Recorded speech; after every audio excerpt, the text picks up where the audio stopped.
మనం ఈ దేశం ఏంటి, దేశానికి వచ్చే ప్రయోజనం ఏంటి, అలాగే దేశం ఏం కోరుకుంటుంది, దానికి అనుగుణంగా మన ప్రధానమంత్రి పనిచేశాడా లేదా, అవతల ఉన్నటువంటి వాడి దేశ ప్రయోజనాల కోసం ఆలోచిస్తున్నాడా లేదా, అప్పుడు మనం ఎలాంటి రాజకీయం నడుస్తుంది. రాజకీయం అంటే రాజ్యపరమైనటువంటి సన్నిహితత్వంలో ఉండేటటువంటి ఒక రాయభారం ఎలా నడుస్తుంది. ఇవి అంటే కృష్ణుడు కురుక్షేత్రంకి ముందు కురుసభకి వెళ్ళాడు అంటే కాంప్రమైజ్ అయిపోయి వెళ్ళడం కాదు కదా. అదే సందర్భంలో ఇద్దరు కలిసి కూర్చున్నటువంటి సభల సందర్భంలో మాట్లాడినప్పుడు కానీ ఏ సభ లెక్క ఆ సభ ఉంటుంది. అట్లాగే ఇప్పుడు ట్రంప్ అందరి మీద యాక్షన్ తీసుకుంటూ సుంకాలు వేస్తానన్నప్పుడు మోడీ వెళ్ళాడు కాబట్టి మోడీ ఆ సుంకాలను తగ్గించలేకపోయాడు, మోడీ ఫెయిల్యూర్ అయిపోయాడు.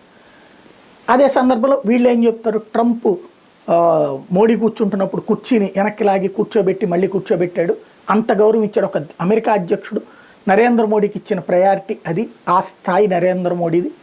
అదే సందర్భంలో ఒక పుస్తకాన్ని గిఫ్ట్గా ఇచ్చిన ఫ్రెండ్ అంటూ ప్రత్యేకించి మెన్షన్ చేస్తూ అత్యంత ఆప్యాయత చూపెట్టాడు.